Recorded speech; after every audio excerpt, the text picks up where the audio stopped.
All right, howdy. My name is Dr. Reese Dotson, as you can see here on this wonderful presentation thingy I put together.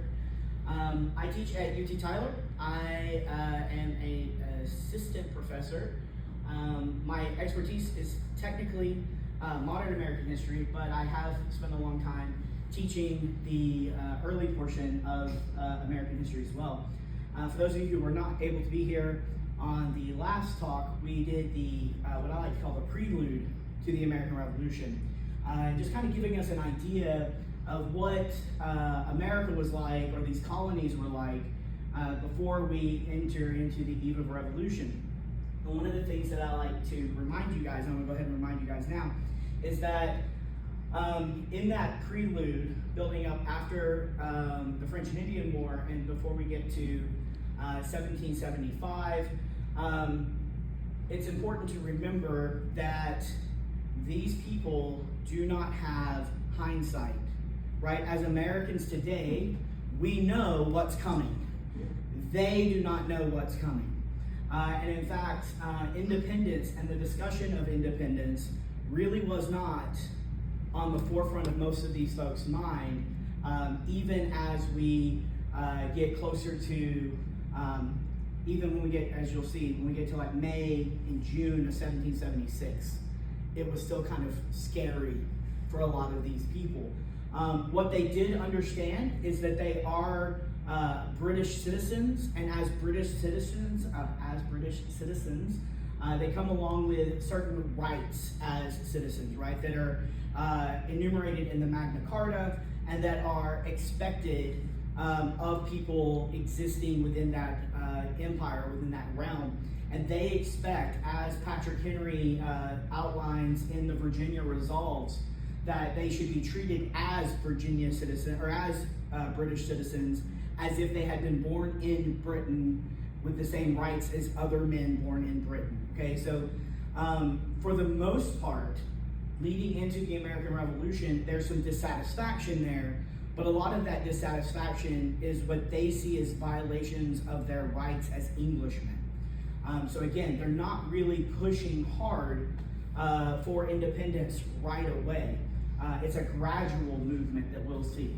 Also, the other part, for those of you who were not able to be here on the last event, we ended with essentially the Boston Tea Party and the ramifications of the Boston Tea Party, which include Parliament passed a series of acts that the colonists referred to as the Intolerable Acts, because they were intolerable to them. They did not like these acts. One of them is the Boston Port Act, where they closed the port of Boston, which is economically devastating to Massachusetts Bay Colony, because that's predominantly how they make their money, is through the port. They suspended the Massachusetts General Assembly, which is the colonial government in Massachusetts Bay, in response to the Boston Tea Party.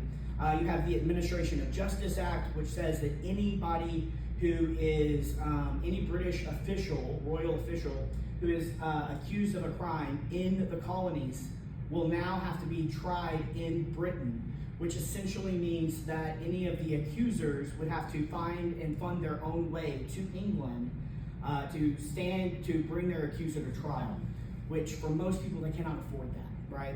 And then the last one is ramping up the Quartering Act, which I like to tell my students, doesn't mean that we're dividing people in fourths, right? That you're required to house a British soldier. And housing a British soldier is extremely expensive. So British soldiers have a quote unquote standard of living, and that standard of living would require that you provide them a bed. Not every colonial person sleeps in a bed. So you have to provide them a bed, you have to provide them certain rations every day and food. So this can all become very quickly expensive for the colonists. So that's where we kind of left off with these Intolerable Acts being passed. And again, what you're going to see here early on is a lot of this rebel rousing, if you will, is all going to really be taking place in New England, and specifically Massachusetts Bay Colony. And that's going to cause pause for some of the other colonists and delegates from other colonists to even want to work with and get involved in this movement. So we will go ahead and jump forward. All right. So the Boston Tea Party happens in the spring of 1774, and the colonists decide that they need to, they're frustrated, as we discussed in the last meeting, attempts to kind of regain some of that autonomy from Britain was through things like non-importation agreements, which means you would not import British goods, non-consumption of British goods, things like that. So people are kind of becoming like independent in their own right as far as like economic independence would be concerned, right?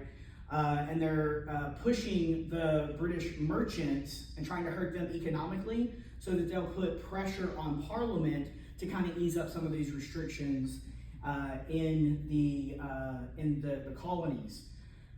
So after the Boston Tea Party, which Boston, by the way, is not the only city to have a Tea Party, it's just the big one. We have the First Continental Congress, which will be held in Philadelphia. This is September 5th through October 26th, 1774. They meet at a place called Carpenter's Hall in Philadelphia. Representatives from 12 of the 13 colonies attend. The only colony that doesn't send representatives is Georgia. So Georgia is going to be the colony that's the furthest south, right? And so as I said, a lot of this kind of early rebel rousing is all going on in New England, so the furthest north of the 13 colonies. And so people in Georgia aren't necessarily inclined to fight for New England, right? They don't necessarily even identify that much with, other than that they're a part of the same colony or the same empire, they don't have a lot in common, right? They have different economic structure, they have different political structures going on, like they're self-governing in Georgia. So Georgia does not send anyone to the First Continental Congress. But these guys are getting together, and they all are men, by the way, so no women represented here at the First Continental Congress. These guys are having conversations. One of the things that they decide to do is to endorse the Suffolk Resolves. Now, the Suffolk Resolves are actually something that came about in Massachusetts Bay Colony specifically, and in those Suffolk Resolves, part of it is to push forward encouraging towns and different colonies, to prepare for something. They don't know what that is yet, right? But we need to arm ourselves. We need to train militiamen. We need to be prepared to defend our liberties. We don't know when that will come to play, if it will come to play, but that's part of the Suffolk Resolves. All right, also within the Suffolk Resolves is a push to continue non-importation, non-consumption agreements, right? So we're not gonna consume British goods, we're not gonna buy British goods, we're not gonna trade British goods, right? We're gonna try to, and that's, again, we talked about it on the last lecture. It's a reference to this guy's name's John Dickinson. He's a colonial man from Pennsylvania. He wrote a pamphlet called Letters from a Farmer in Pennsylvania, which essentially said we need to be self-sufficient, right? So it's kind of embracing that same idea through the Suffolk Resolve. So create non-importation, non-exportation, non-consumption agreement of British goods, and arm ourselves. They also will form the Continental Association. Also, sometimes you'll see this referred to as the Association, which to me sounds very like mobster-like. It's the Association. And it kind of is, in a nice way. I guess it depends on what side of the coin you're on, right? But the Association, what that is creating bodies within every colony, and they ideally want it in every township, that are people who are patriots, or at least not loyalists, because there are people who are fence sitters, right? Who are willing to pay attention to people who are not following the Suffolk Resolves. Oh, you're importing British goods? We're gonna make a note of that. Like, we wrote it down, or we told somebody about that. And if your farm just happens to burn down, oops, right?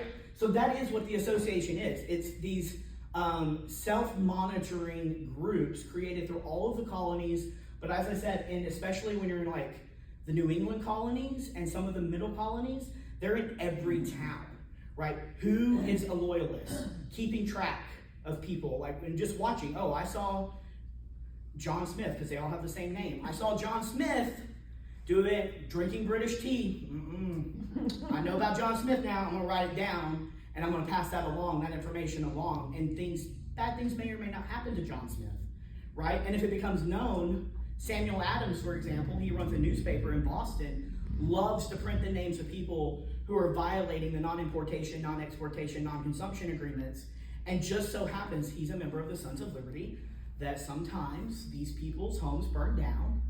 But he wrote about it in the paper. He said, John Smith violated these agreements.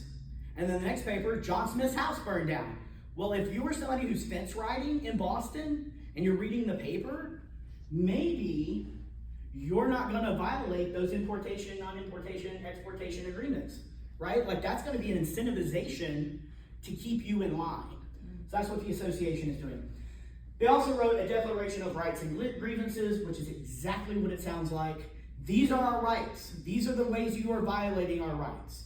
And they're hoping, I don't think they have a lot of hope, but they're hoping that Parliament will respond, kind of lift some of these intolerable acts that have been placed on the colonies, and maybe open a pathway for a conversation that can ultimately maybe lead to a resolution to the problem here in New England, or excuse me, here in the colonies. Attitudes about independence: most colonists remain loyal to the crown, even if it's, maybe they don't see themselves and would identify as loyalists, but for the most part, they're like, yeah, it's nice to be a part of Britain. We're a great empire. We do get benefits from being a part of the crown, right? So these would be kind of your fence sitters. Historians estimate that even on the eve of revolution, that about 33% of people consider themselves patriots, 33% of people consider themselves loyalists, and then the rest of the people are kind of somewhere in the middle, right? And they depends on who's winning that day, is which team they're on, right? So they're bandwagoners, right? Just like when I was growing up, the Texas Rangers were terrible. They were a terrible baseball team, but now all of my students wear Ranger stuff all the time because they're like, oh, they're winning now, we wear their stuff, right? Same thing. But there are people talking about, and this is kind of that Enlightenment movement that started in Europe, has moved to America. So these ideas of linking your argument with reason, right? Again, these are our rights. These are the logical steps that you take to address these grievances, right? One of these writers is in colonial America. His name is Thomas Paine. He wrote a pamphlet which later gets printed, and you can still find it in bookstores today. It's called Common Sense. And essentially, the argument is that if government becomes unresponsive to the people, then it is common sense that you overthrow the government. Essentially, that's kind of like the bumper sticker argument that you can make for that book. He is already writing this and he's already written Common Sense, but eventually it's going to inspire patriots to push closer towards independence, but not quite yet. So I set up on purpose that we ended with the Boston Tea Party, that we have these intolerable acts that have been placed upon Massachusetts Bay specifically. Things aren't great in Massachusetts Bay. Not only have we seen that the Boston Port Act has been passed, closing the Port of Boston. They've suspended the General Assembly in Massachusetts. We have strong quartering acts going on in Boston, but also the Administration of Justice Act. All four of those are intolerable acts. The Crown has placed this military general, General Thomas Gage, as the overseer. He becomes it's called the military governor of the province of Massachusetts Bay. And when he comes into Boston, after the Boston Tea Party and after the intolerable acts have been passed by Parliament, he is going to set up a curfew. All right, so he's going to set a curfew in the city of Boston.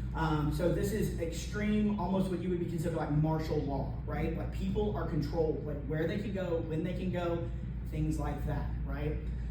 But the people of Boston are not the type of folks who just back down, so they're going to continue their activities. And again, the big organization there is called the Sons of Liberty. Two of the main leaders of the Sons of Liberty are famously John Hancock and Samuel Adams. Samuel Adams and John Hancock, Samuel Adams especially through his newspaper, as we just discussed a little bit, is able to kind of intimidate folks, also get the word out to members of the Sons of Liberty and or people who are at least interested in or maybe sympathetic to the Sons of Liberty and their cause, right? So they're kind of orchestrating these actions.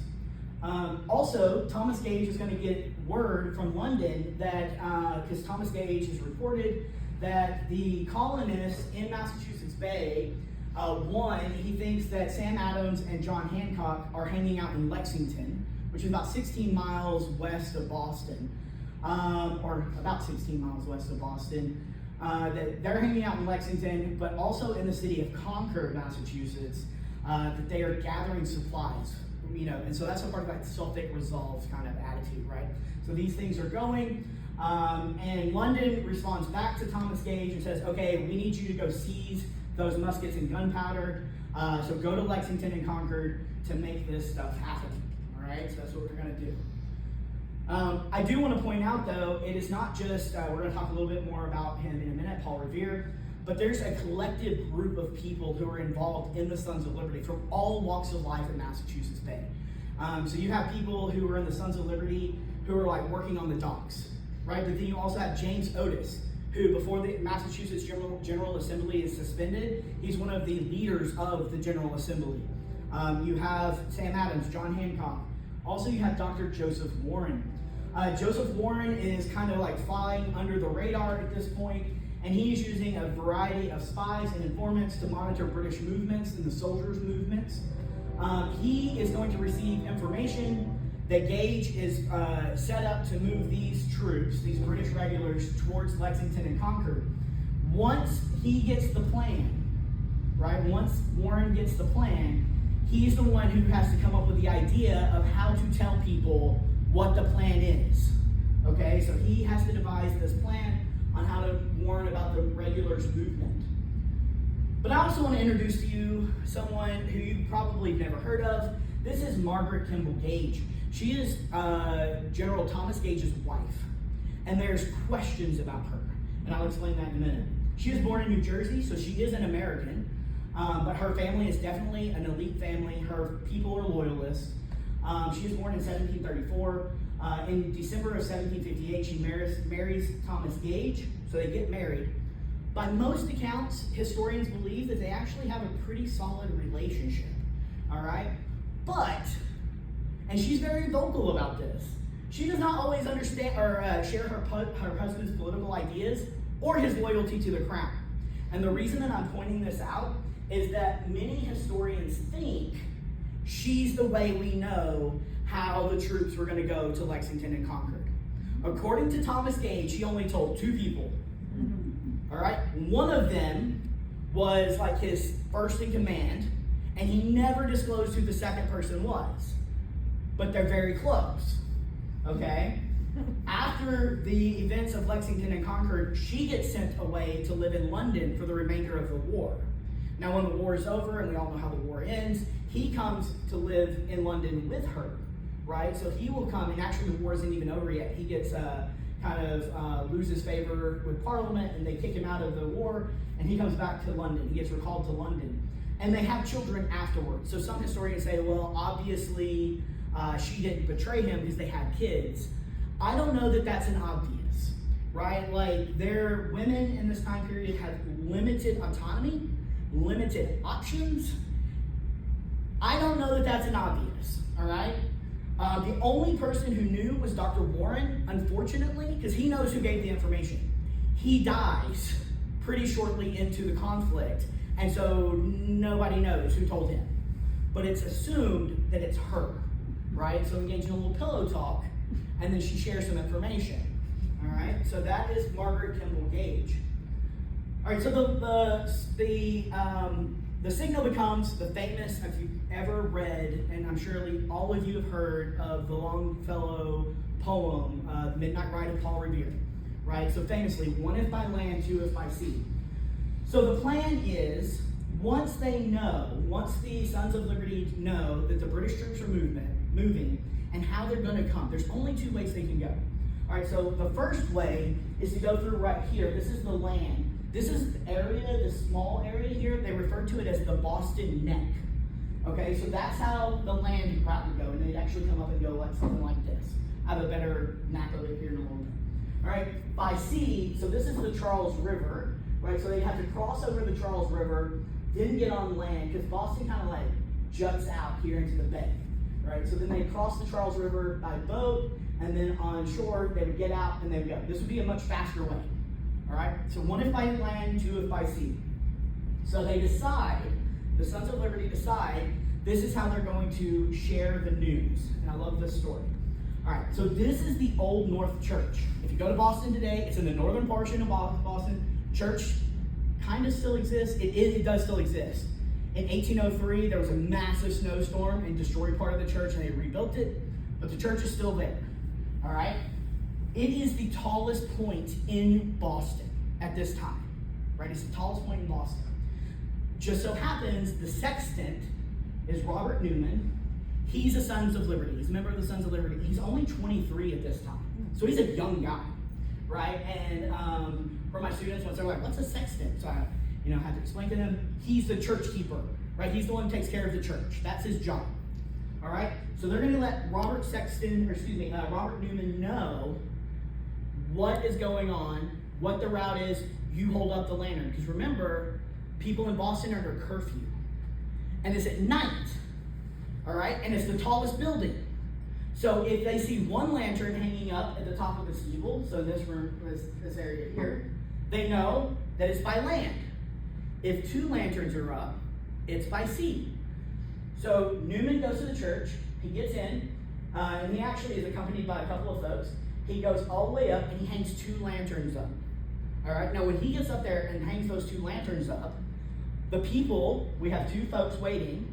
The 2 big guys, one you've heard of, probably not heard of the other guy. We have Paul Revere. Paul Revere is waiting in Charlestown, which is right here. All right? In South Boston, there's a guy, his name is William Dawes. Okay, so Revere and Dawes are waiting for the signal. All right? But it's not just William Dawes and Paul Revere who are going to see the signal. There are British patrols out. They see the signal. And they know no one's supposed to be up. Right? So if lights just came on in the church, and it actually used to be called the Christ Church. Today we call it the Old North Church. Back then they just called it Christ Church. When the 2 lights went up, British soldiers start running to the church. Robert Newman and the 2 guys that were with him can hear them coming.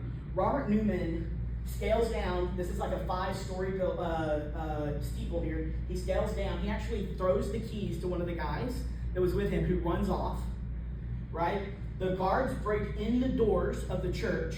They're chasing him. He hits the ground running. They're chasing him. It's exciting. Right? There's a window. He jumps out the window. Don't worry, the window's like this high. But he jumps out the window and he gets away. They replaced that window. Now, if you go to the Old North Church today, there's a spot. They have it roped off. It's called the Newman window. You can see it. It has not been replaced since he jumped out of it. And they're very protective of this window. Do not touch this window. But it's there, so you can see it. It's kind of out towards the back of the church. All right? So Newman's going to hold up the lanterns. He's going to post the lanterns. And now we know. And then this is a sketch of Newman from that time period. All right? So this is Paul Revere's statue here in Boston. Very famous statue. That's the Old North Church back there. All right? So this is directly behind the Old North Church. So Paul Revere is from North Boston. All right? His house is at probably, 3 or 4 blocks? Brandon, I've been. 3 or 4 blocks from his house. This is called Paul Revere Mall. It's just basically kind of like it's all like brick laid, kind of like the streets of Tyler, but it's a park. And then there's the statue there. All right, this is a painting of Paul Revere from the time period by a guy, I can't remember his first name, but his last name is Copley. Sorry. There's a famous Copley Square in Boston named after him. But here's Paul Revere, a painting of him. So Paul Revere is a jack of all trades, maybe a master of none.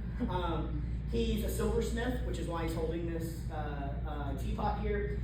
He and his sons, which by the way, he had, I don't know how many sons he had, but he had 16 children. He had a lot of kids. But he runs Paul Revere and Sons bell making, so they make like bells, like the Liberty Bells, those kinds of things. That's what he does. All right, that's William Dawes over there. Historians, or at least I joke, that Paul Revere has a better publicist, William Longfellow, right? Wadsworth Longfellow, and he gets a cool poem. And he also gets a town named after him in Massachusetts called Revere, Massachusetts, named after him. William Dawes gets a street named after him in Boston. Dawes Street. That's it. All right. But you can see, so Dawes, so you see the British right here is red. This is Dawes in the green. He's going to kind of come up this way. And then you have Paul Revere is in the north, above the North Church. He's actually in Charlestown. He's not in Boston. And so Paul Revere is going to make his way this way and then come along. They're going to ride, and they will actually move into Lexington, let Lexington know, and then they meet up with a guy named Dr. Samuel Prescott. And Dr. Prescott is going to ride with them towards Concord. Now, unfortunately, they're going to be intercepted. Dr. Prescott does make it through, but Paul Revere and William Dawes will be delayed, and they do not make it through. Paul Revere is actually held for like 3 days. So that's how they kind of let folks know what is going on. So you have Lexington and Concord. So this is the Battle of Lexington, April 1775. They're in an area called Lexington Green. And if you've ever been to these old colonial cities like Boston, you'll notice, and in Boston they call it the Boston Common is the name of it, and then next to it is the Boston Garden, which is very similar. They're giant parks. And the reason they have them, the reason it was called the Boston Common, my students love this, so I will share with you. People who lived in colonial Boston, maybe they were merchants and stuff, but they still needed things like chickens and milk and like dairy stuff. So they would actually use the common area, or if you had a horse and you couldn't afford a stable, you just tied it up in the common. So it was a common space. It wasn't a park per se. We use it as parks today, but there it was a place to keep your stuff. Lexington is the same. So they have Lexington Green. All right, so approximately 700 British regulars roll into Lexington Green. They are met there by a group of guys, Minutemen, right? And so by definition, these Minutemen, these militia guys, they are not professional soldiers, right? So they're a grocer or a farmhand or whatever. This is not their full-time job. These regulars, that's their full-time job. So they're lined up there, about 700 British soldiers march into the green. That's what you see here happening here. I can only imagine that some of these guys were terrified, right? By the way, the British military in this time period, Britain is the biggest empire in the world, right? They have the strongest military in the world, and the British regulars are marching on you, right? So they halt in the middle of the green, and the story goes, and it's kind of we don't know for sure, but the story goes that the British officers command the Minutemen to leave. So get out, go home. So a couple of things might have happened, because we don't know for sure, right? Maybe some of these guys are like, okay, I'm gonna go home now. And they just dropped their guns, their muskets, and left, all right? Maybe one was like, nah, I don't wanna do that, and shoots at them. Or, third option is, there's somebody in the wings over here who's watching all this go down, and they, like another Minuteman guy, a militiaman, or maybe someone who just doesn't like, maybe they're antisocial, I don't know. They don't like the crown, and they just shoot at the crown. They shoot at the soldiers. Shots are fired, right? At the end of the day, a handful of militiamen are dead or wounded, all right? This is the shot heard around the world. This is what starts the American Revolution. This is the event. Once they're finished in Lexington, they're going to march on over to Concord. All right, you see them coming up here into Concord. So the colonists aren't idiots by any stretch of the imagination. They know what they want to come get from them. By the way, John Hancock and Sam Adams, gone. Right? They were well aware of who's showing up, and they left before anybody showed up. So they escaped. So they make it over to Concord, and at Concord, this is where they believe they're gathering supplies. So what they did was they would come in and they just started going through people's stuff. And so if you can imagine like the big barrels that they would have, which my students always tell them like keg barrels or like wine barrels, whiskey barrels, those kinds of things, right? So they would break them open, and if there was gunpowder in them, they would take those barrels and throw them into the river right there in Concord, right? Just throw them into the river, waste it. Well, the colonists knew they were coming. So what they did was they would fill those barrels like 80% full of flour, like baking flour, and then 20% of gunpowder. So when they would break open those barrels and put their hands in and pull out and it's all gunpowder, they're like, oh, it's gunpowder. And then the other barrels, they would fill 80% full of gunpowder and 20% of flour. So if they broke open a barrel and went like this, and it was just flour, they're like, oh, it's just flour, right? It was also in the springtime. So what they would do, some of the farmers actually plowed their fields, and then they put cheesecloth in the ground, and then they put muskets in, and then they covered the muskets with the cheesecloth, and then they covered it up like they just planted the fields. And so when they rolled in, yeah, they seized some muskets, but nowhere near the amount that they had. It would be very obvious if there was no muskets whatsoever. Like, that would have been a big red flag. But we'll let you take 15 or 20% of the muskets we have. We buried all the other ones. And so when they all leave, they just have to dig out their muskets. They have not been harmed all that much. And then these guys, for the crown, they're going to now march back to Boston. And the march back to Boston is not great. All right, it is pretty horrific for many of these British soldiers.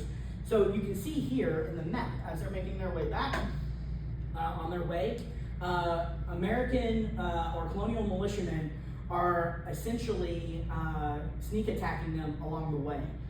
So they're performing what we now know as guerrilla warfare, right? The best example I can give, like visual representation, is if you've seen the movie The Patriot with Mel Gibson, and when they're in the woods and the British Army's coming through and they're like shooting at them from various spots in the woods, right? It's not a traditional battle at all, but it is highly effective. It is highly effective. Let me see if I have a map. I do not have it on there. But we're going to talk about several hundred British soldiers, either killed, wounded, or missing. So my students always say, missing? What is that all about? It is not uncommon for any soldiers, but especially British soldiers, to go missing. We discussed this a little bit the last time. But in Britain, whenever the military is low and they need people, they practice what we call impressment, which basically means they go into a town and we're like, okay, well, we need 5 men, let's go. You're now in the British military. Most of them did not want to be in the British military. And this is devastating for them, because odds are, if you get picked up, you're not coming back, right? Like, you're going to be sent to God knows where around the world. Maybe you die, maybe you get lost, maybe something happens. Like, the odds that you're coming back, very small. So when this chaos starts to starts to happen, some of these British soldiers actually just abandon ranks. And the reason we know this happens is because people who live kind of like in the more rural areas reported, and it reports in newspapers and stuff, of people like their clothes have gone missing off the clothesline, and then they're finding British uniforms in the woods. And so a lot of these people would just put on clothes. And then my students say, well, they sound different, they're British. Colonists also sound like British people. So you could just be like, oh, I just got here from New Jersey. And they'd be like, oh, okay, right? And you could have literally 2 weeks ago been a British soldier. But you didn't really want to be a British soldier anyway, so now you're just out here living in the frontier, right? So this isn't a great movement for the British as they make their way back. All right, so following all of this, we'll have our Second Continental Congress. Our Second Continental Congress is in May of 1775. Once again, they're in Philadelphia. This time they meet at Independence Hall, which is the picture there from colonial America. All 13 colonies show up at this point. Massachusetts delegates, so they send delegates, right? So the ones from Massachusetts call for supporting of a militia, but not just a Massachusetts militia, they want a continental army, right? So they want a full, we are united together militia is kind of how they're seeing that. Delegates from the middle colonies, so the middle colonies are going to be New York, Philadelphia, or Pennsylvania, Delaware, at times Maryland. Maryland's technically a southern colony, but they have a lot of close ties with Delaware, right? So those middle colonies there, they are actually calling for reconciliation with Britain. Like, maybe we should just figure out how to fix this. Like, let's find a pathway to get back on the right track. We don't really want to have a conflict. People in New England are not trying to reconcile with anybody. And that leaves your southern colonies who are like, we don't know what we're going to do yet, right? We have 2 people from South Carolina, 2 of the delegates here, so they're brothers, John and Edward Rutledge. They argue that if you support a Massachusetts militia, this is a declaration of war, right? Like, if we form a military, this is a declaration of war. We don't know if we want to get there yet. Like, we're not sure yet. All right? So again, this is about a year out from Declaration of Independence. All right? So they do come up with a compromise at the Second Continental Congress. They agree to support a militia. All right? And through that militia, they commission a Continental Army. But here's the compromise. Very strategically, they choose a very prominent delegate from the South to lead that army. Right? Because again, these are very regionalized groups of people who maybe have some similar frustrations with the crown, but they're not necessarily best of friends. So Massachusetts really wants an army. Well, the Massachusetts, New England delegates, Connecticut, Rhode Island, those guys, New Hampshire, hey, what if we put one of your guys in charge? To the Southern delegates. Oh, okay. Southern delegates love George Washington. So Washington is appointed the head of the commander-in-chief of the Continental Army. That was a compromise to bring these colonies together. All right? They also issued a declaration for the causes of necessity of taking up arms. This is why we did this. Right? Again, they're trying to be very logical here. It's not an emotional thing, it's a logical thing. These are our rights. This is how you violated it. We told you guys about that like a year ago. So here we are now. You're still not doing anything. Right? So we have a military now to protect us. This is why we did this. But they are convinced, or most of the people here are convinced, that it's Parliament that is the problem. Not the king. Parliament. Parliament is the issue. If the king only knew our struggles, he would step in and make us all go away. So they issue what is called, or draft a document called the Olive Branch Petition. And they send that petition directly to King George III. I'm country from East Texas. Dear King, this is why everything is wrong. Help me. Right? That's essentially what they're saying. And they say to the king, you have 1 year to respond. My students were like, that's an awful long time. And I was like, yeah, but you guys have email. Yeah. Like, you don't realize even a boat trip, right, depending on the time of year, could take you anywhere from 2 to 3 months from one side of the Atlantic to the other side, if you make it at all, right? It is not like you just like got on Twitter and was like, hey, what's up over there in England, right? It takes a minute, right? So they're trying to give the king time, right? But hey, king, this is what's wrong. Help me. So they send it directly to King George III. All right, this is where they're electing Washington to be over the Continental Army. All right. So let's talk about enslaved people in the American Revolution. All right. So as we discussed a little bit on the last lecture, a good group of these folks, and almost all of these folks, have either owned enslaved people or at least been interfacing with enslaved people throughout their lives. Right? Many of my students are surprised to hear that all 13 colonies have enslaved people. It is not a Southern colony institution, all of them. And in fact, on the eve of the Revolution, in 1775, it's estimated that 20,000 enslaved people live in New York City alone. Right? So this is not just a Southern issue. Okay? So this is George Washington, and one of his enslaved boys here would like help take care of his horse and like come to battle with him and stuff like that. That's what you see in the pictures here. For the most part, well, not for the most part, immediately after forming the Continental Army, George Washington refuses to allow black men, free or enslaved, they're also free black men and black women in this country prior to the Revolution. He refuses to allow them to serve in the military. All right, so no military services. All right, but eventually that will change. For the most part, enslaved people, their loyalties will lay with wherever their future freedom might be. Right, so if you're a British official and you say, hey, if you join the British Army, when we win, which also, to be fair, we know the outcome, they did not know the outcome, odds are the British are going to win. Right, so if the British royal official says, hey, enslaved person, if you come fight with us, when this is all over, you get to be free. Well, they're going to be loyal to the British, right? Eventually, the Continental Army is going to have something similar, right? If you fight for us, we'll give you freedom. That's how it kind of pans out. All right, again, slavery is a social institution in all 13 colonies. The vast majority of enslaved runaways are men. All right, my students are also sometimes shocked to hear that. Women, especially by the time of childbearing age, if they have started having children, are not running away. They will not leave their children. Men, on the other hand, especially if they've not fathered any children, they are more likely to run away. All right? But, as I mentioned, we're not there yet. Let's talk about women in the revolution. Women have a part too, right? And I guess maybe I should have warned some of y'all that I am not a military historian, which means I don't do a lot of pew, pew, pew, pew, right? I do, what are normal people doing? That's my kind of angle of all my history. I am normal people. I'm from normal people, not rich fancy pants people. There's my dad over there. So I'm from normal people, and I want to know what normal people are doing, right? So, what are women doing? Right? You know, I have a lot of students being like, women did stuff in the American Revolution? Absolutely, women did stuff in the American Revolution might not have happened without women. And they're doing things that maybe don't seem that important to people who care about pew, pew, pew, right? But they are doing the very important things.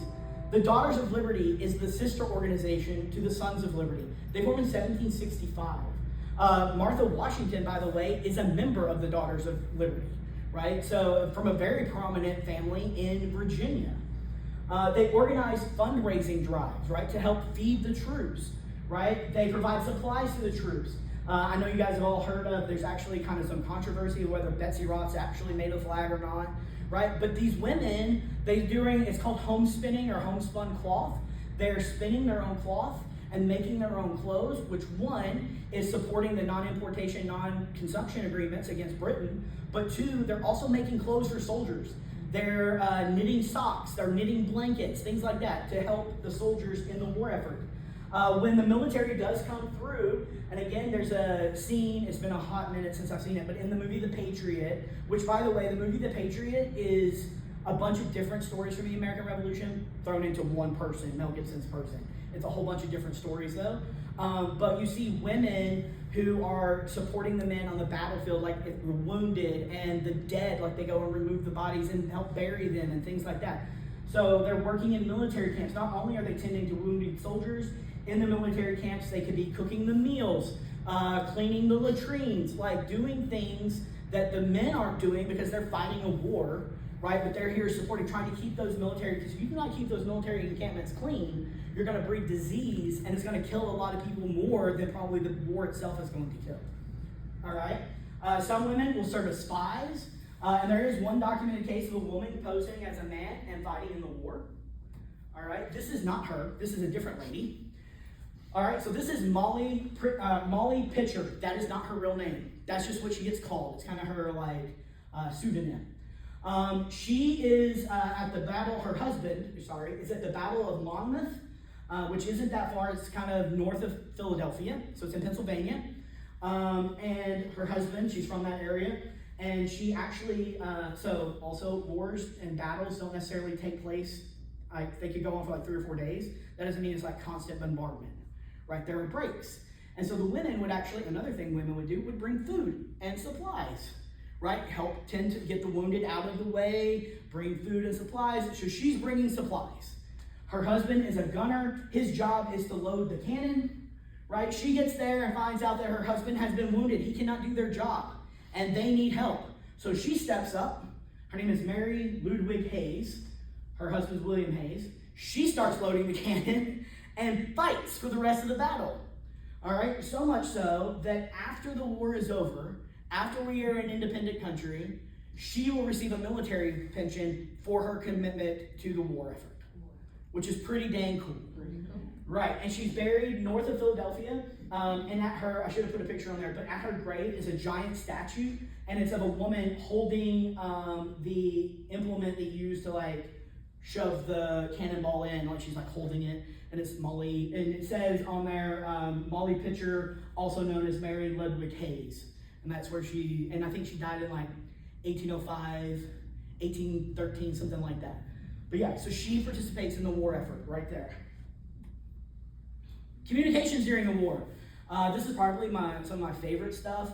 Obviously, people are trying to send messages back and forth, communicating. Again, we don't have Twitter or emails or text messages. You have to send written word to people.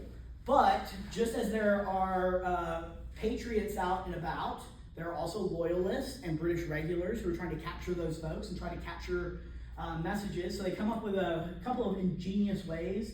One, to create ciphers or coded letters. So basically they would create a cipher that would say, like, maybe an A is actually a Q or whatever, and then they would have the code. Both parties would have the code, and then they write the letter in a way that when it gets sent, you just decode the letter. My favorite is the invisible ink.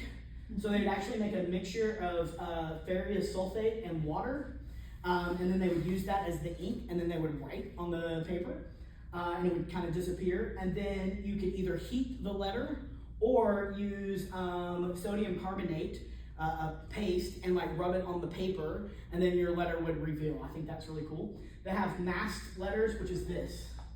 So both parties would have the mask, like the template, and they would write a normal letter, but whatever went into this part is the secret stuff that you need to know for the war, right? Which to me is also like for your brain to be able to write a letter that makes sense without that, but then also have that being placed on top of it so that it makes sense to the military commander, I think is pretty dang cool, right? So these are some ways in which they would communicate incognito in the war effort.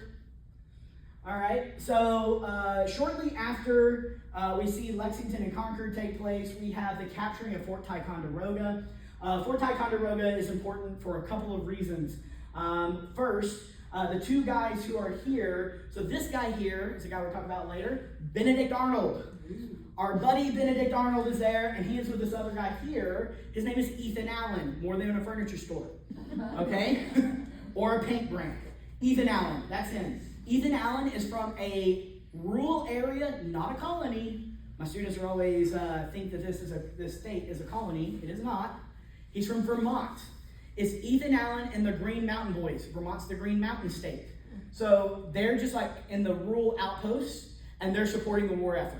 And so they helped capture Fort Ticonderoga. The reason this is important is because, well, one, Benedict Arnold was there. Two, the equipment, they get valuable equipment and supplies, specifically the cannons and the like gunpowder and the cannonballs and all of those fun heavy armaments that they're going to get from Fort Ticonderoga is what Henry Knox is going to use to break the siege of Boston. All right, so if you've watched the great miniseries John Adams on HBO, kind of early in that miniseries, you see them coming down outside of Boston with like these cannons, and that's from the weapons at Fort Ticonderoga. All right, so they're here. That's what makes Fort Ticonderoga so special. Next, we have the Battle of Bunker Hill, which is an interesting battle for a couple of reasons. And again, I don't normally do a lot of pew, pew, pew, but this is a very interesting battle. So the Battle of Bunker Hill, which most people, you've all heard of Bunker Hill, right? Okay, so Bunker Hill is actually this hill down here, but the battle did not start there. The battle actually started here on Breed's Hill. Okay, so it starts here, and it's the, as you can see here, and this is before George Washington has shown up with the colonial army. So we're talking about approximately 1,100 to 2,000 colonial militiamen from Massachusetts and Connecticut. Okay, and so what they're doing is they are going to actually set up on Breed's Hill. British General Thomas Gage, he is going to try to push them out of Charleston, is what he's trying to do. They start on Breed's Hill. Now, eventually they will push the Americans or the colonists off Breed's Hill. They're going to fall back to Bunker Hill. And they're holding the high ground. Both times they're holding the high ground. But what the British noticed, especially at Bunker Hill, is that as these soldiers, as these British regulars are marching up the hill, they're getting pushed back pretty heavy with volley from the being shot at up top. There's a doctor up there. He's a member of the militia. His name is Dr. William Prescott. I do not know if he's related to Samuel Prescott. I cannot confirm nor deny this, the guy who was a part of the Midnight Ride. But Dr. William Prescott is up on top of the hill, and he famously says to the colonists, don't shoot till you can see the whites of their eyes. All right, now the reason that is important is because muskets are very difficult to shoot and aim properly. All right, so What makes a musket difficult is that when the ball comes out of the barrel, it's bouncing around inside that barrel, and it can go that way, or that way, or that way, right? Unlike a rifle, which has not been invented yet, right? Rifle shots have rifling in the barrel, right? So here's another East Texas analogy for you. So if Patrick Mahomes goes to throw a football and he throws a perfect spiral, that's like rifling in a gun, right? And it's going to make you go further, quicker to the right spot. Now, if I was playing in the NFL and I had to replace Patrick Mahomes, boy, it's going to be real bad, real quick, right? And if I do the ball, it's going to look like a dead duck in the air, right? Because I got hit probably real fast, fell down. I was like, oh, I don't like that, right? So I get hit and the ball's just kind of floating in the air. That's like a musket, right? So you don't have that speed, that twist, right? So he tells them to hold their fire, and this is the drawing of that event. Until you see the whites of their eyes.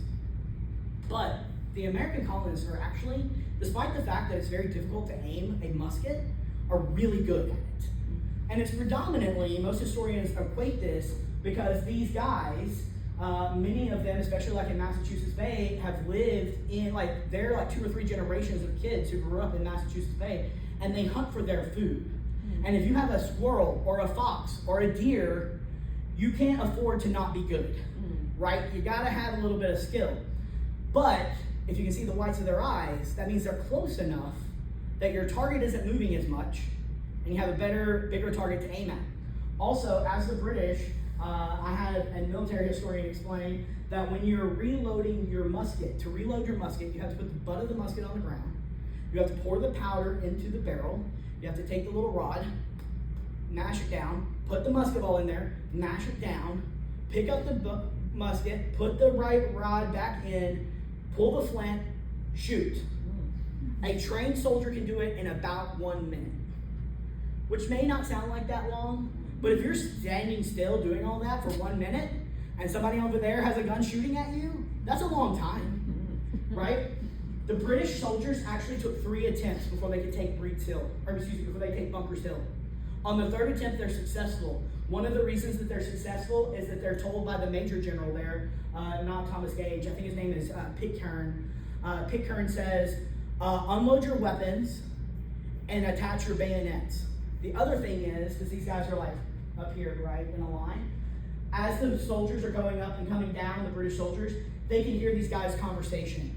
And on the 3rd attempt, or the 2nd attempt, they hear, hey, I'm running out of gunpowder. You got any more gunpowder over there? Well, I got some gunpowder, but we don't got no more bullets, right? We don't have no more shot. They're running low on supplies, right? And the major general hears this, and he says, okay, don't reload your weapons, take the hill, attach your bayonets, and they run up, and that's how they're able to overrun the American soldiers, or the American colonists, and push them off the hill. All right, you can see here in your different sides, right? So American forces, about 2,200 estimated. British soldiers, about 3,000 casualties, 450 casualties. British casualties, a whole lot. So the British win, but it's not an easy win. The British win, but it's not an easy win by any stretch of the imagination. The British actually start to employ the use of Hessian soldiers.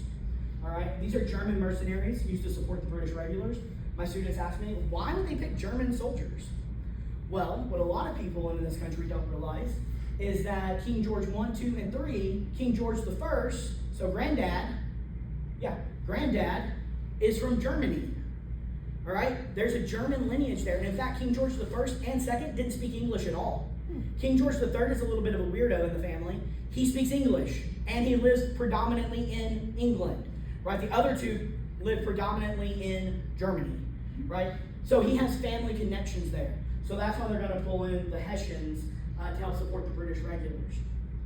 All right, Washington will arrive in Boston in 1775. This is when the Continental Army officially organizes in Boston. And again, Washington, so you see him out here overlooking the bay. He is still, at this point, refusing to allow black men to join the Continental Army. Which leads us to this guy. His name is John Murray. He's the fourth Earl of Dunmore. He's the governor of Virginia at the start of the Revolution. and he issues what is known as Dunmore's Proclamation. All right, so he is a loyalist. He's from Scotland, if you probably could have guessed by looking at his picture here. But he is a loyalist to the British Crown, and in November 1775, he offers freedom to any enslaved person, man, in exchange for military service to the Crown. It is estimated that approximately 800 to 2,000 enslaved Virginians fought for the Crown in what is known as the Dunmore's Ethiopian Brigade. They were not from Ethiopia. That's just what he called them. So what you're looking at here is a picture painting of Dunmore. But over here is a waistcoat or a waist shirt that would have been worn by enslaved men fighting in the Ethiopian Brigade. And notice this says "Liberty to Slaves." And then this is a reenactor wearing what that would have looked like for the British military. So this also shows here that this idea of race is being talked about even on the side of the Crown. Once Dunmore's Ethiopian Brigade is created, this is going to create a lot of tension in the Patriot side of things. Dunmore's proclamation frustrates Washington and many other slaveholders. One, they don't want their enslaved people who are their property to maybe run away and join in on the British side, but also it's a pull to get people, enslaved people, and give them more fighting power on the British side. But also, the other part of it is, some historians have argued because of Dunmore's proclamation, people, especially in the southern colonies who were kind of fence-sitting at this point, and were maybe okay with creating a Continental Army and a George Washington, but weren't independence folks yet, were like, oh, well, they did this and we really hate that, so we don't want to be a part of them anymore anyway. They're violating our rights even more, pushing those people closer to independence. Eventually, the Continental Congress and Washington will reverse their position and allow free blacks to join the army. Some other regiments from various colonies will allow enslaved people to join in exchange for freedom. It's estimated that on the American side, anywhere from about 5,000 to about 20,000 people fought enslaved people. That's a huge estimate, right? It could be any side of that number, or those numbers. Enslaved people fought for the Patriots. It's estimated that over 20,000 enslaved people fought for the British. The reason that it's hard to know for the Patriot side is that when people enlisted, they did not have a category that defined your status as free or enslaved.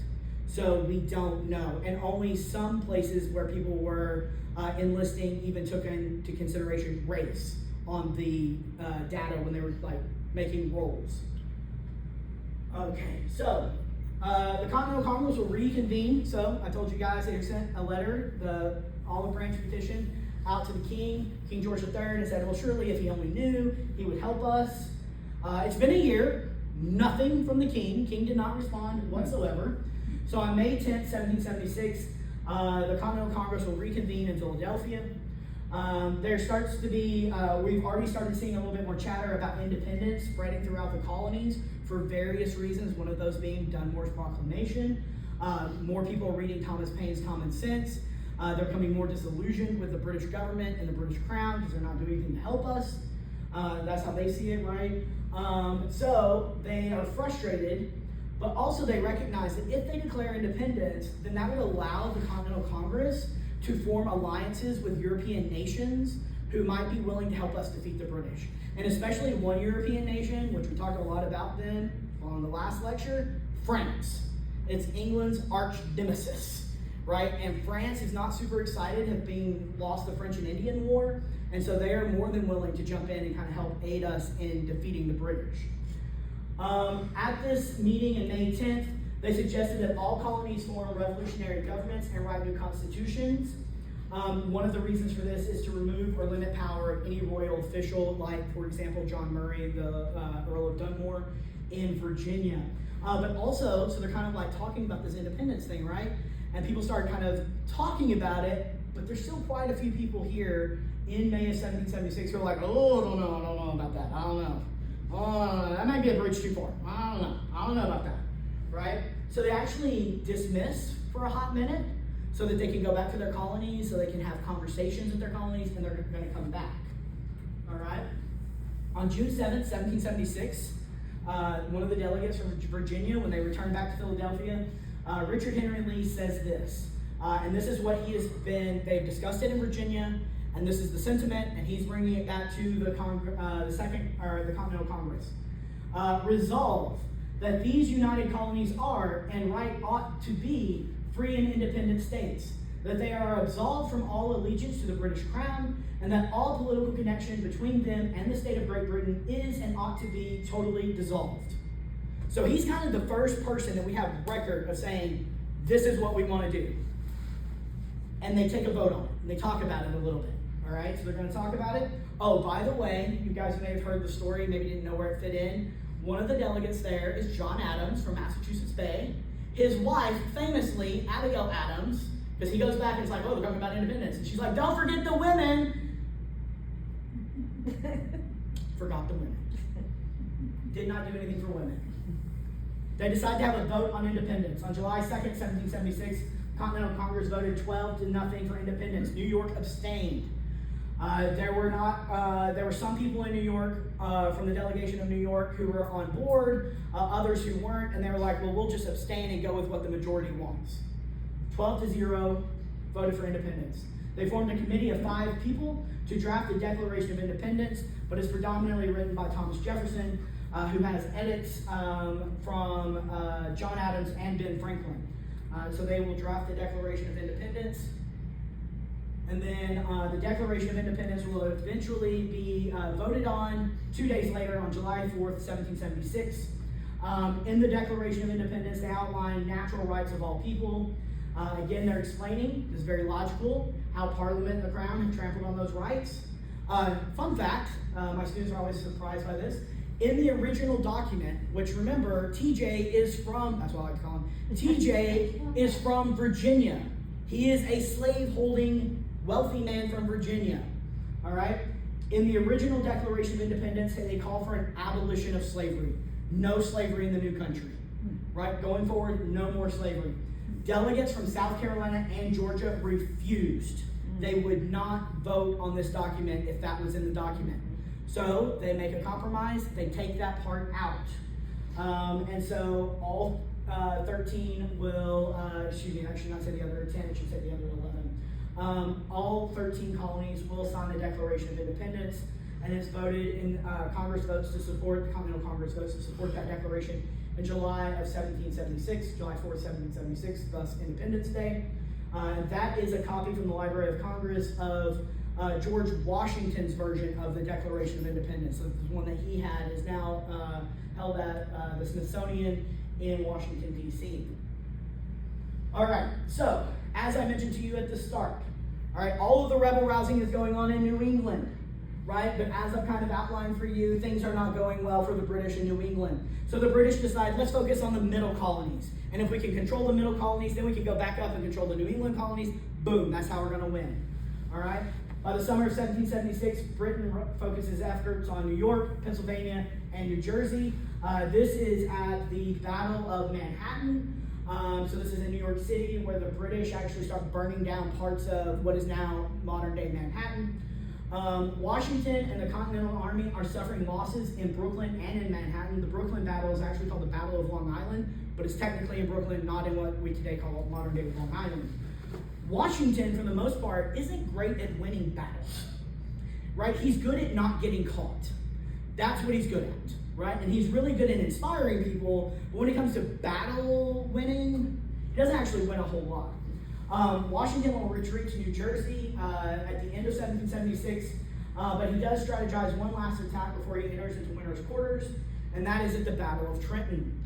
All right, so George Washington, so basically, the way I explain to my students is that when it gets wintertime, as in most wars until we got to modern warfare, there's no war, right? They just like shut down for the winter. Everybody goes into winter's quarters, and then when springtime shows up, then we go back to fighting.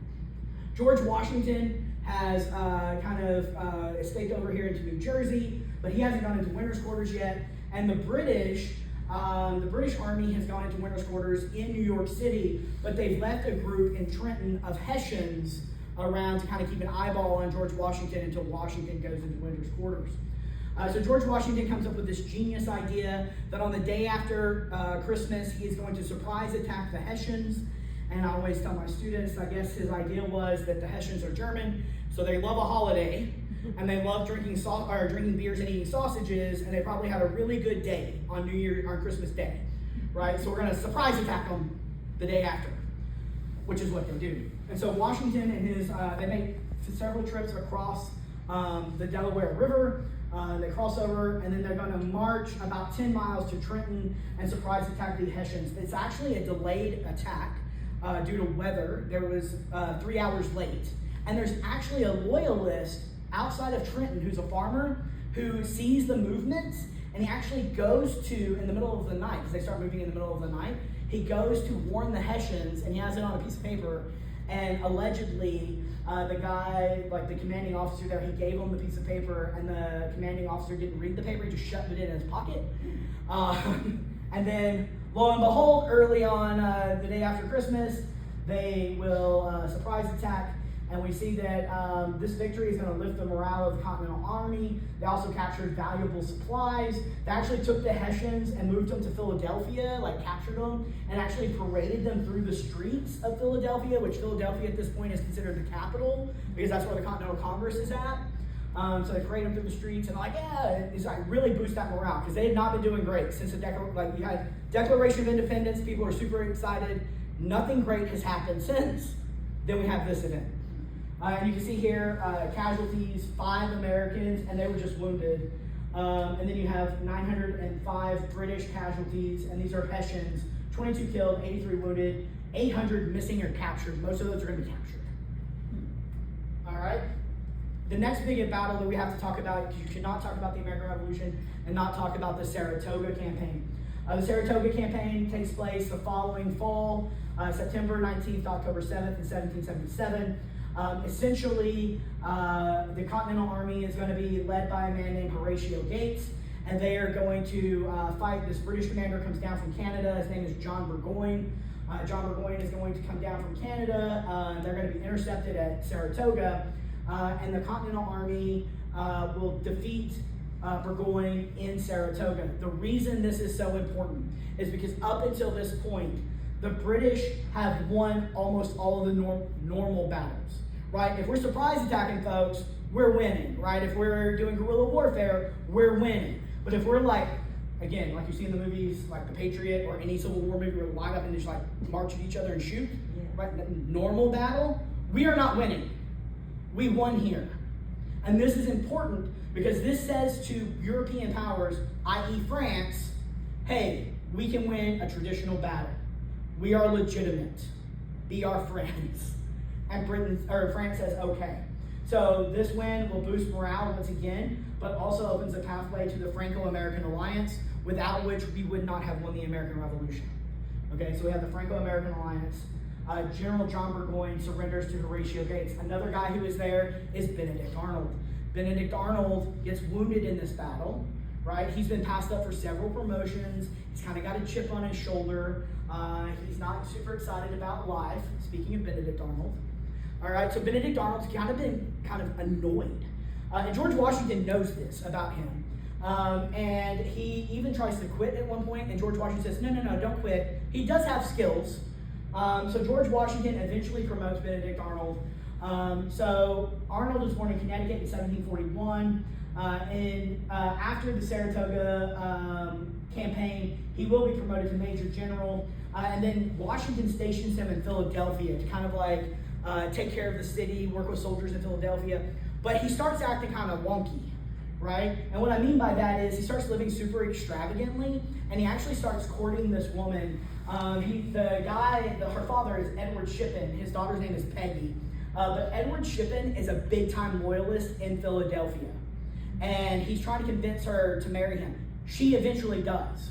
All right, so they get married, and people are starting to that's real curious that you're marrying this loyalist daughter. Like, what's going on here, right? But they can never find proof.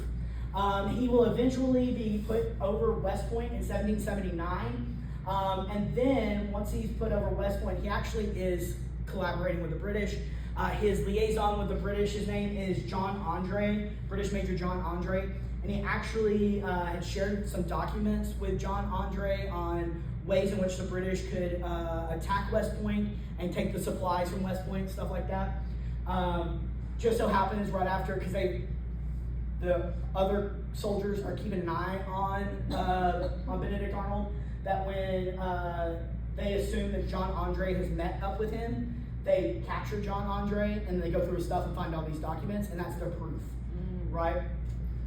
So this is Benedict Arnold here. This is actually the accusation of John Andre of being a spy.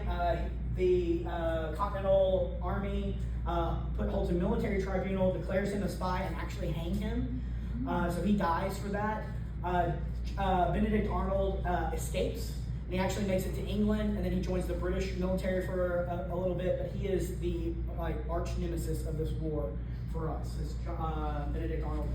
I always tell my students, if someone calls you a Benedict Arnold, they are not your friend. So we had the rebel rousing in New England, then the British focus on the middle colonies. Well, that didn't go so well.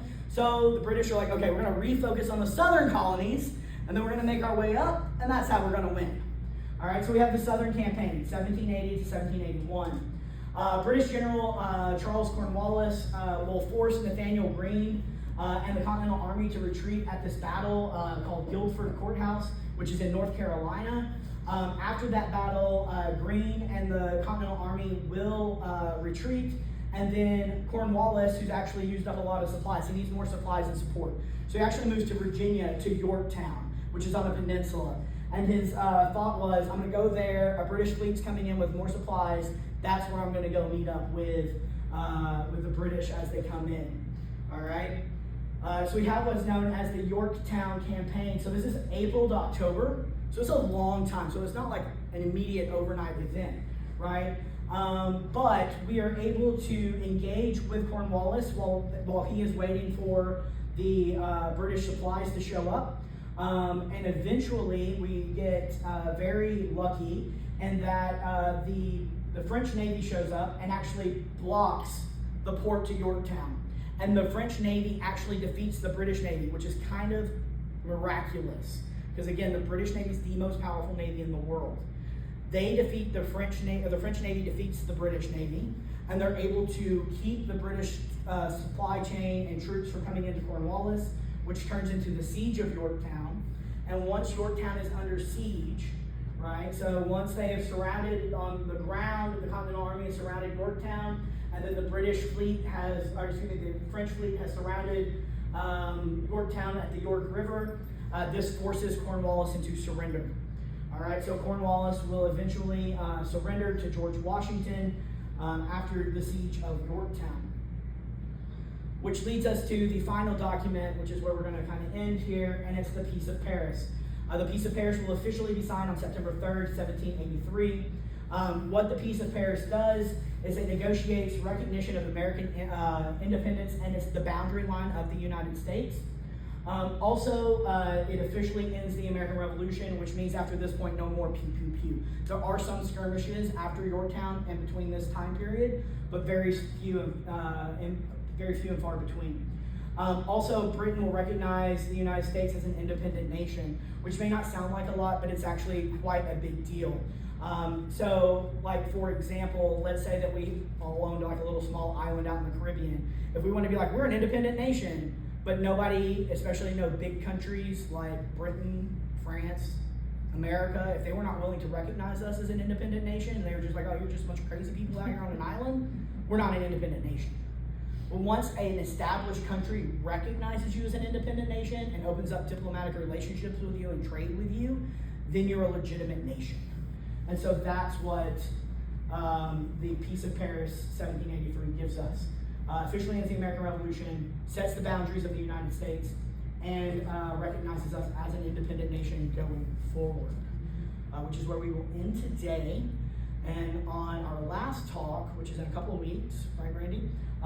We will build us a new nation, Constitution. But first we'll do the Articles of Confederation, then the Constitution.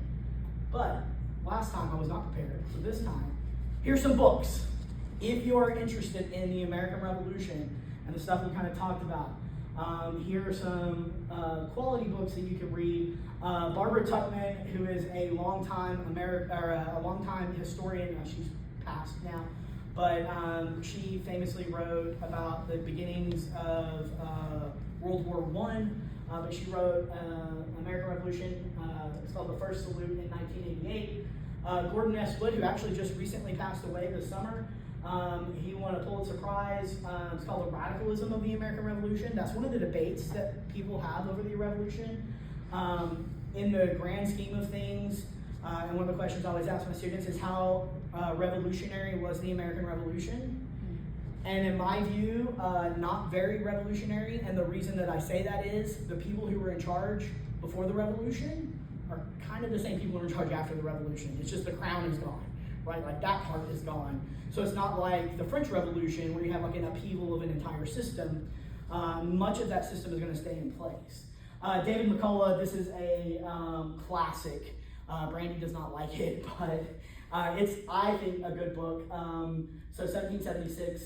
And then you have King Hancock talking about, and so the subtitle is The Radical Influence of a Moderate Founding Father. John Hancock was actually pretty moderate compared to some of the other founding fathers, by Brooke Baraber, which came out in 2023. And then just recently, American Patriarch, The Life of George Washington, H.W. Brands.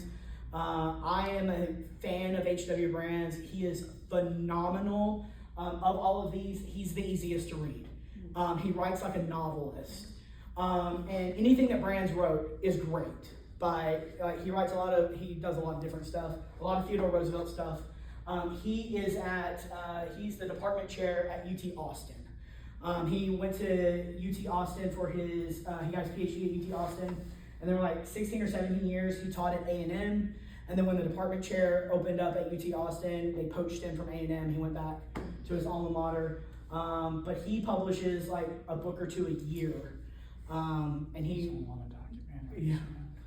is in a ton of documentaries. If you've seen anything, especially about the modern era on the History Channel, H.W. Brands is on it. He's also a phenomenally nice guy.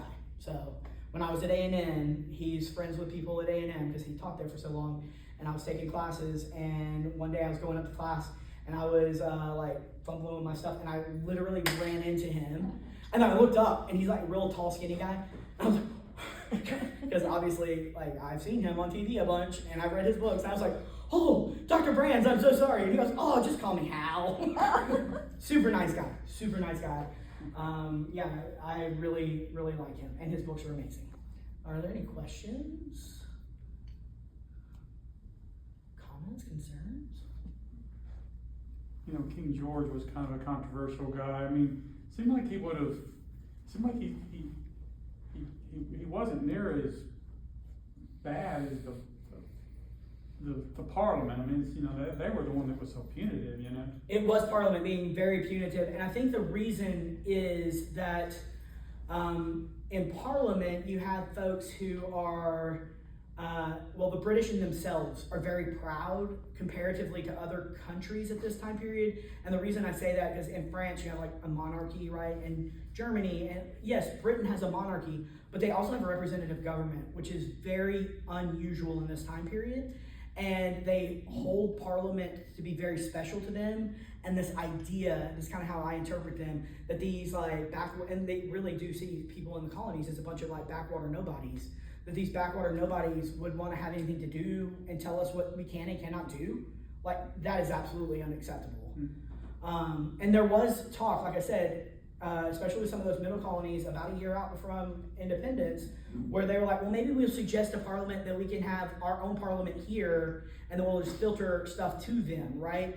Similarly to the way Scotland runs today. Like, the Scottish parliament does govern Scotland, but technically is a part of the Great Britain, and like has to fall in line with the crown on certain things.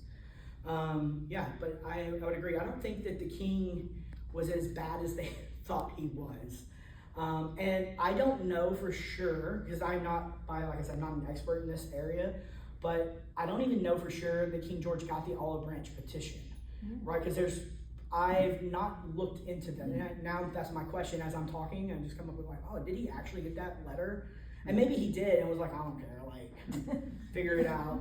And I mean, everybody thought that the American colonists were going to lose. Like, you know, it is so unlikely that they would win. Like I said, and for, again, in anything that when we teach history, right, we have to remind our students, you know the story. Like, you know what happens. They did not know this at that moment, right? When they're putting their lives and their livelihoods and their families on the line, they don't know that this grand scheme is going to work out or not, right? Like, it could go a half a dozen ways, and 99% of them aren't great. So, any other questions? No? Excellent. All right. Well, thank you guys.